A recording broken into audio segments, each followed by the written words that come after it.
जय गुरु जी। शुक्राना गुरु जी, मेरी प्यारी संगत जी। गुरु जी का अनंतम अनंतम शुक्राना, लख लख बार शुक्राना, हर सांस का शुक्राना, हर चीज़ का शुक्राना। संगत जी, गुरु जी के काफ़ी ब्लेस सत्संग हमारे बीच में आ रहे हैं। गुरु जी ब्लेस 777 परिवार को बहुत बहुत सारी बधाइयाँ, हर चीज़ की बधाइयाँ, हर चीज़ की खुशियाँ मनाने की, क्योंकि गुरु जी खुशियाँ भर रहे हैं। बहुत अच्छी अच्छी चीज़ें इस चैनल पे आ रही हैं। शिव पुराण का पाठ चल रहा है और बहुत से प्यारे प्यारे सत्संग आपके आ रहे हैं। आज के सत्संग को शुरू करते हैं गुरु जी के मंत्र जाप के साथ। ओम नमः शिवाय, शिव जी सदा सहाय। ओम नमः शिवाय, गुरु जी सदा सहाय। जय गुरु जी।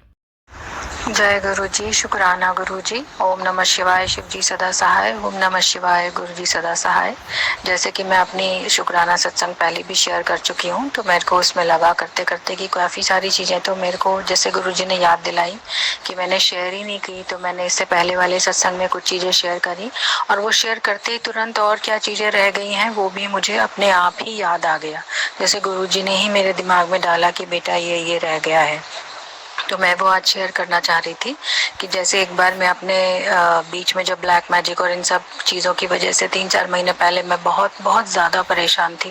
मैं बिस्तर से उठ भी नहीं पाती थी, तो मैं सोचती थी कि बैंक में, अब जैसे मेरे हस्बैंड ने कुछ बच्चों की फ़ीस भिजवाई थी, तो मैं बैंक में जमा कैसे करके आऊँ। और मेरा क्रेडिट कार्ड आया हुआ था, तो मैं वहाँ से बैंक दूसरे वाले बैंक से कैसे लेकर आऊँ। हालांकि है पास में ही, लेकिन मेरे से उतना भी नहीं जाया जा रहा था। मुझे ऐसा लग रहा था स्कूटर से कुछ हो जाएगा मुझे, लेकिन जैसे ही मैंने गुरुजी का मंत्र जाप किया और गुरुजी से बोला गुरुजी आप ये करवा दो, तो मैं जब गई बैंक में कैश जमा करने, तो मैंने आराम से जमा किया। मुझे कोई एंग्जाइटी, फियर, स्ट्रेस नहीं था, जबकि मुझे हमेशा होता था। मैं कहीं भी जाती थी, किसी भी शॉप पे खड़ी हो जाती थी, तुरंत ऐसा लगता था घर भागूं और बिस्तर पे पड़ी रहूं। तो वहाँ जाकर आराम से कॉन्फिडेंस से मैंने जमा किया। फिर मैं सामने वाले दूसरे बैंक में जाकर अपना क्रेडिट कार्ड लेकर आई, तो मुझे रियलाइज़ हुआ कि मुझे तो कुछ भी फील नहीं हो रहा है। और रास्ते में जाते वक्त मैं कह रही थी गुरुजी से, गुरुजी किसी को कबूतर तितली के रूप में आप दर्शन देते हो, तो मुझे भी कैसे पता चलेगा कि आप मेरे साथ हो। तो मैं जब ये सब दोनों काम करके वापस आ रही थी, तो एक कबूतर का झुंड आया और मेरे बिल्कुल सर के पास से स्कूटर पे एकदम फड़फड़ा के अपनी प्रेजेंस दिखा के चला गया। वो मुझे उस वक्त घर आके फील हुआ कि अरे मैंने गुरुजी से कहा था, गुरुजी मुझे अपने साथ प्रेजेंस कैसे फील होगी, तो मुझे भी कैसे कबूतर रूप में दर्शन हुए और वो मेरे सर के पास आए कि बताने के लिए कि बेटा मैं हूँ, तो चिंता मत कर। तो ये तो बहुत बड़ी बात है। और एक बार और मेरे साथ हुआ कि जब मैं मेरे घर के पास वाले एटीएम में से जब मुझे कुछ कैश निकालना होता है, क्योंकि घर में कैश भी चाहिए होता है, तो मैं जब भी जाती थी घर के पास वाले एटीएम में, तो उसमें से निकलता नहीं था। मुझे थोड़ा सा दूर आगे सड़क क्रॉस करके, रेड लाइट क्रॉस करके जाना पड़ता था यू टर्न लेके। तो मुझे लग रहा था गुरुजी इस पास वाले में से ही निकलवा दो, आज मैं, मेरी हिम्मत नहीं है इतनी दूर जाने की, मेरी मन भी नहीं है पास वाले में से ही निकल जाए। लेकिन मुझे लग रहा था कि 3-4 बार पहले भी ट्राई कर चुकी हूँ, 2 साल से जब भी आई हूँ, तो नहीं होता है उसमें कैश। लेकिन फिर भी मैं अब की बार गुरुजी का नाम लेके डरते डरते हिम्मत करके उस एटीएम पे गई, और वहाँ कोई ऑलरेडी पैसे निकाल रहा था, तो उनसे मैंने पूछा क्या निकल रहे हैं। बोले हाँ निकल रहे हैं। तो मैं हैरान हो गई, मैंने जाकर अपना ट्राई किया तो मेरे भी निकल गए। तो जय गुरुजी, शुक्राना गुरुजी। ये आपकी मेहर के बिना नहीं हो सकता था कि मेरा आसपास के काम इतनी आराम से हो रहे हैं, जो मैं ब्लैक मैजिक अकेले, एंग्जाइटी, डिवोर्स के बाद 2 बच्चों के साथ अकेले नहीं कर पा रही थी, वो सब चीज़ें मैं खुद जाकर कर पा रही हूँ। ये मैं खुद बहुत बड़ी हैरान हूँ कि मेरे को गुरुजी ने कैसे शक्ति दी। तीसरा सत्संग मेरा ये है कि जब मैं सोच रही थी, सुन रही थी सब सत्संग में कि कैसे गुरुजी की खुशबू आती है और ये आता है, तो ये भी 2 बार मेरे साथ हुआ। मैं घर के बाहर खड़ी थी, तब तो हमारे घर में सफाइयाँ और दिवाली का कुछ नहीं हुआ था, बहुत गंदा पड़ा था घर, लेकिन जहाँ से बाहर में खड़ी थी, साइकिल वगैरह, डस्टबिन वगैरह रखी रहती है, वहाँ अचानक बहुत अच्छी खुशबू आई। और ये चीज़ 2-3 बार मुझे घर में भी महसूस हुई कि जब मैं अपनी चेयर पर बैठ के मंत्र जाप करती हूँ, तो मुझे बड़ी अच्छी अचानक खुशबू आने लगती है। और कभी बेड पे बैठी होती हूँ, तब मुझे बहुत अच्छी अच्छी कुछ कोई चीज़ जैसे मेरे आसपास है, और बहुत अच्छी वाइब्स वाली कोई चीज़, बहुत मतलब दिखता तो कुछ भी नहीं है, लेकिन फील होता है। और सपने में भी मुझे गुरुजी ने, जब मैं नई नई जुड़ी थी गुरुजी से फरवरी में, उससे पहले ही मुझे एक हमारे गुरुजी महाराज जो पहले हमारे जैन धर्म वाले हैं, वो मुझे दिखे और मुझे गुरु सपने में मेरे सामने झाड़ा लगा के गए। मुझे चरण दिखे उनके बिल्कुल। तो मैंने सोचा ये क्या हो रहा है, ये किसके चरण दिख रहे हैं। तो वो सब गुरुजी का ही आशीर्वाद था, ये मुझे अब समझ में आ रहा है।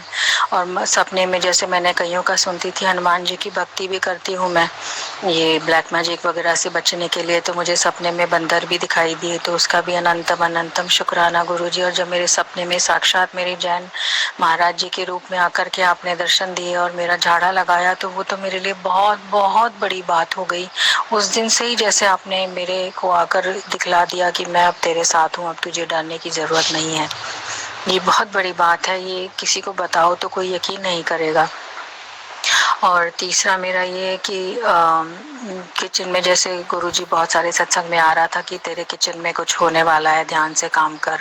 तो मैंने बहुत सारे सत्संग सुन रहे, किसी का कुकर में प्रॉब्लम हुई, किसी के गैस में, किसी के उसमें, तो मैंने भी जाके ना उठ के सुनते डरते डरते अपना गैस का नॉब, बार बार मेरा ध्यान गैस की नॉब की तरफ जा रहा था, लेकिन मैं जब भी देखूं उसका पाइप में कुछ कटा हुआ नहीं, कुछ भी नहीं, सब चेक कर लिया। फ्रिज देख लिया, फ्रिज भी हमारा बीच में खराब हो रहा था, तो वो मेरी बेटी ने कह दिया और मेरे हस्बैंड से, और वो उन्होंने भेज दिया तुरंत मैकेनिक। हालांकि मैं मना कर रही थी, उनकी तबीयत खराब है बेटा अभी मत बोल, पर उन्होंने भेज दिया और वो तुरंत ठीक भी हो गया। तो उसने कहा कि ये तो आपने टाइम से ठीक करा लिया, वरना प्रॉब्लम ज्यादा हो जाती। तो किचन में बार बार कह रहे थे गुरुजी, तो मुझे लगा चलो फ्रिज ठीक हो गया तो अब हो गया ठीक, मैंने शुक्राना किया। लेकिन फिर वो बार बार वही मैसेज, तो मेरे को कई बार झुंझलाहट हो जाती थी कि ये क्या हो रहा है, अब क्या करूं और कितना चेक करूं। कोई छिपकली कुछ भी नहीं, सफाइयां हो गई दिवाली की, सब अच्छे से हुई, मैंने सत्संग में भी शेयर किया है, वो तो मेरा बहुत बड़ा शुक्राना है। लेकिन उसके बाद भी आ रहा था, तो मेरे को लगा फिर सफाई हुई उस दिन, उन्होंने नॉब हिलाई, चेक करी, तो जब लगा के गए तो उसमें सिलेंडर खत्म हुआ, नया सिलेंडर मैंने लगवाया, तो उसमें मतलब कुछ लगा मुझे, उसने कुछ पिन विन हटा के कुछ फिट किया और लगाया, तो उसमें से लगातार हमारे घर में गैस की स्मेल आ रही थी। और मुझे ये चीज़ अब रियलाइज़ हुई कि गैस की स्मेल तो बहुत टाइम से आ रही थी, और मैं सोच रही थी कि अड़ोसी पड़ोसी के कहीं से आ रही है। फिर मैंने सिलेंडर वाले को फ़ोन किया, मेरे एक फ्रेंड ने मुझे बोला कि गैस की बदबू आ रही है, सिलेंडर वाले को बोलो आप। तो मैंने उसको बोला, तो मेरे को लग ही नहीं रहा था कि मैं क्या करूं, मुझे खुद तो कुछ नहीं आता है, लेकिन जैसे गुरुजी की फॉर्म में वो फ्रेंड आई और मुझे बोल के गई, तो मैंने उसको फ़ोन किया कि भैया ये चेक करके जाओ, घर में बदबू आ रही, जब से आप लगा के गए हो इसमें कुछ पिन आपने एडजस्ट किया था तो ये ठीक नहीं है। तो उसने आया, देखा, उसमें कह रहा था इसमें वार्शल कटी हुई है, जो सिलेंडर में जहाँ पे वो पाइप लगता है ना, नॉब लगती है, तो उसने वो चेंज किया था। कह रहा है ये मैंने पहले भी चेंज किया था और मैं अब फिर चेंज कर रहा हूँ, तो आप चिंता मत करिए। तो उससे लगवा दिया मैंने, लेकिन अभी भी मेरे को लगता है कि कुछ प्रॉब्लम है। तो गैस की बदबू फिर भी अभी अब कम आ रही है, लेकिन आ रही है। तो मैं जब भी खाना बनाती हूँ उस नॉब को उसके बाद बंद कर देती हूँ ध्यान से, दोनों तीनों टाइम हम यही कर रहे हैं, जिससे कि अब मेरे को समझ में आ गया है कि वो गैस की नॉब में कोई प्रॉब्लम थी, जो गुरुजी बार बार मुझे दिखाना चाह रहे थे, और मैं डर रही थी, इग्नोर कर रही थी, चेक भी कर रही थी डरते डरते, लेकिन तब भी देखिए कोई हादसा नहीं हुआ, कुछ भी नहीं हुआ, गुरुजी ने सुरक्षित रखा और प्रॉब्लम भी दिखा दी कि क्या है। तो कई दिनों में, हालांकि मेरे को बहुत, गुरुजी जो भी कहते हैं ना, मुझे काफी दिनों में समझ में आता है। मैं तब तक कहती हूँ गुरुजी आप प्लीज सुरक्षित रखना, जब तक मुझे समझ में ना आए कि है क्या प्रॉब्लम, मुझे दिख नहीं रहा है। और लगातार जो मैसेजेस आते हैं वो अपने लिए ही होते हैं, इस बात पे तो मुझे और भी पक्का यकीन हो गया है। मुझे काफ़ी सारे कैंसर वगैरह के बताते बताते मैं जल, चंदन, टीका, प्रसाद डर डर के अपना लगाने लग गई। नाभि के नीचे भी मुझे फील हो रहा था, जैसे मैंने पहले सत्संग में शेयर किया है, तो वो भी मेरे को अब काफ़ी आराम है। सिर में भी काफ़ी आराम है, जो माइग्रेन, सर्वाइकल सारी चीज़ें थी, मैंने बेटी के भी लगाया, उसको भी आराम है। तो बीमारियों से तो हमें, जैसे कहीं कोई बीमारी थी, कोई संकट था, मेरी बेटी पे भी था, मुझ पे भी था, जो गुरुजी ने ऑलरेडी हमारा काट दिया है, उसका तो अनंतम शुक्राना। शुक्राना तो कितने ही करो कम है। उसके बाद एक प्यारी सी चीज, जो गुरुजी मंदिर में कह रहे थे, मंदिर में से ये हटा, तो मैंने जैसे मन्नत का चावल मांग के लाल कपड़े में सिक्का लगा के रखते हैं हनुमान जी के आगे, राम जी के आगे, तो मैंने ऐसे 2-3 रखे हुए थे घर में धन बरकत के लिए। तो मेरे को समझ में नहीं आ रहा था, लेकिन जब गुरुजी बता रहे थे कि मंदिर में ये सब क्या करती रहती है, हटा, तू मेरी बात सुनती नहीं है, मुझे कुछ भी नहीं समझ में आ रहा था। लेकिन जब दिवाली की सफाई के टाइम मैंने अपना मंदिर खुद साफ किया, मैंने क्या किया, गुरुजी ने करवाया। जैसे मैं उनसे कह रही थी गुरुजी अब मुझसे नहीं होगा, जो करवाना है आप करवा लो, क्योंकि मेरे पास ना तो शक्ति है ना दिमाग बचा है। तो जब मैंने ये सत्संग ऑलरेडी शेयर किया है कि जब मैंने सफाई की थी, लेकिन मैं उसमें भूल गई थी, सफाई करके मैंने सजाया तो बहुत सुंदर, लेकिन वो सब चीजें मैंने स्वतः ही हटा दी। जैसे खुद ब खुद किसी शक्ति ने मुझे बोला, मेरे हाथों से करवाया कि ये जो तूने रखा हुआ है चावल की पुड़िया बना के, और ये सब जो लाल कपड़े में ऐसे चरणों में हनुमान जी के, तो वो 3-4 चीजें मैंने हटाई और तब से मेरे को मंदिर में बहुत सुख शांति और अच्छा फील हो रहा है। बच्चे भी कह रहे हैं कि मम्मी अब अच्छा लगता है मंदिर। बच्चे कभी खड़े नहीं होते थे मंदिर के पास ज्यादा, लेकिन अब आते हैं तो खड़े होके नमन भी करते हैं, देखते भी हैं, तो मुझे भी अच्छा लगता है। और मुझे लगता है कि हाँ, वही चीजें शायद थी जो मुझे नहीं समझ में आ रही थी। गुरुजी कितने दिन से बोल रहे थे और मैं टाले जा रही थी कि गुरुजी ये तो मैंने ही रखी है, इसमें तो कोई क्या करके जाएगा, लेकिन शायद वो भी नेगेटिविटी का कारण था, तो मैंने वो हटा दिया। फिर उसके बाद जो मेरी सबसे बड़ी इच्छा थी कि मैं घर में, जैसे मैं सत्संग में देखती आई हूँ वीडियोस में कि कैसे सुंदर सी एक चेयर पे गद्दी सजाते हैं गुरुजी की, तो मैंने बहुत पहले अभी ऑर्डर करके 2 गद्दियाँ मंगाई थी बड़े चाव से कि मैं भी घर में चेयर पे गद्दी सजाऊंगी। लेकिन मेरा घर तो उस वक्त साफ था नहीं, तो मैंने गद्दियों का कलर सेलेक्ट करके और अपना कार्ट में रख लिया था। तो गुरुजी का एकदम मैसेज आया कि मेरे लिए गद्दी मंगा, कलर पसंद कर लिया तूने। मैं हैरान कि गुरुजी को कैसे पता चला कि मैंने कलर तो पसंद कर लिया, लेकिन पैसों की प्रॉब्लम की वजह से मैं सोच रही हूँ मंगाऊं कि नहीं मंगाऊं। फिर जब ये वाला मैसेज आया तो मैंने हिम्मत करके वो मंगा ली। वो गद्दियाँ बड़ी सुंदर आई। फिर घर गंदा पड़ा था तो मुझे लगा गुरुजी जब घर थोड़ा कभी साफ हो जाएगा, पर मुझे ये नहीं पता था कि दिवाली पे इतनी जल्दी ही सफाई हो जाएगी और सारा घर इतना सुंदर हो जाएगा हमारा जो गुरुजी ने करवाया। और दिवाली पर भी मैं गुरुजी की गद्दी चेयर पे लगा के नहीं सजा पाई, तो फिर मुझे बहुत बुरा लग रहा था अंदर ही अंदर कि गुरुजी ने सब कुछ कराया और मैं उनकी गद्दी नहीं सजा पाई, कैसे हूँ मैं, मतलब। तो फिर मैं दिवाली के अगले 2 दिन बाद जब थोड़ा सा फ्री मैंने फील किया, ब्लैक मैजिक वगैरह के सब दीपक मैंने जैसे गुरुजी ने बोले थे जलाए, मुझे अच्छा फील हुआ।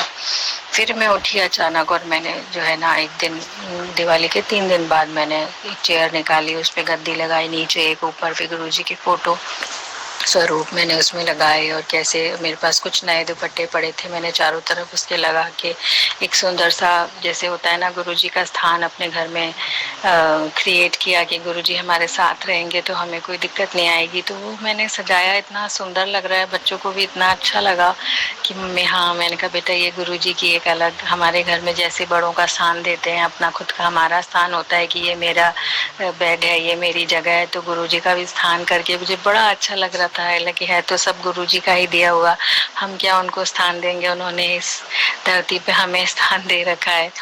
तो कितनी छोटी बात है ये मेरी कि मैंने उनको स्थान दिया। ये तो बहुत गलत शब्द यूज कर रही हूँ मैं, इसके लिए क्षमा चाहूंगी गुरुजी, लेकिन मुझे बड़ा अच्छा फील होता है जब भी मैं वो लगाती हूँ उस पर। फिर मैं कड़ा प्रसाद, गुरुजी का मैसेज बार बार आ रहा था, फिर मैंने कि कड़ा प्रसाद बनाने की विधि सीख, कड़ा प्रसाद बना। तो मैं कह रही थी गुरुजी से मेरे को तो आता ही नहीं बनाना, फिर एकदम मैसेज में आ गया, उसकी विधि भी आ गई वीडियो में। तो मैंने इग्नोर करते करते कि नहीं मुझसे नहीं बनेगा, अभी तो मेरी तबीयत ठीक नहीं। उन दिनों 1-1.5 महीने पहले तो मेरी काफी बुरी हालत थी, पर मैंने एक दिन लेटे लेटे बड़ी हिम्मत करके अचानक वो वीडियो, जैसे वीडियो मैं खोलती नहीं हूँ तुरंत मेरी एक के बाद एक अपने आप ही सत्संग और ये सब खुलते रहते हैं। फिर ये आया, मैंने कहा चलो सुन लेती हूँ, कड़ा प्रसाद सुनने में क्या जा रहा है। और मैंने सुना तो देखा कि बड़ी सरल विधि है। फिर मैंने उसको अपनी मेड को भी समझाया कि इस तरह बनाना, और वो इतना अच्छा बना कड़ा प्रसाद हमारा, इतना टेस्टी, इतना बढ़िया। फिर मैंने वही गुरुजी की गद्दी पे पहले से मैं भोग लगा रही थी, लेकिन मंडे को, थर्सडे को, जब भी मेरे को लगता है। लेकिन अब मैंने सोचा है कि मैं मंडे और थर्सडे को तो कम से कम लगाया ही करूंगी भोग, क्योंकि मैं साईं बाबा का भी लगाती थी रोज। फिर मैंने वो गद्दी पे भी भोग लगाया और वो सब हमने खाया, इतना अच्छा लगा, इतना अच्छा लगा। मतलब मुझे कुछ भी नहीं आता था और गुरुजी कैसे मुझे कड़ा प्रसाद बना, तू मेरे को भोग लगा, तू मेरे को ये कर, मेरे को कुछ भी नहीं आता है और मेरे से करवा रहे हैं। ये तो बड़ी हैरानी की बात है। और गुरुजी इसका लख लख शुक्राना कि मेरे को कुछ नहीं आता और आप सब समझा रहे हो, बता रहे हो। मतलब बालों के लिए बताया, स्किन के लिए बताया, हालांकि वो मैंने अभी किया नहीं है, लेकिन मुझे पता है, मैं अपनी इतनी निश्चिंत हो गई हूँ कि गुरुजी ने बताया वो तो हो ही जाएगा, उसमें तो कोई प्रॉब्लम ही नहीं है। पहले इतनी टेंशन में आ जाती थी, अरे कड़ा प्रसाद कैसे बनाऊंगी, अरे ये कैसे करूंगी, ये कैसे होगा। लेकिन वो सब चीजें इतनी सरलता से गुरुजी करवा देंगे, ये तो मैंने सोचा ही नहीं था।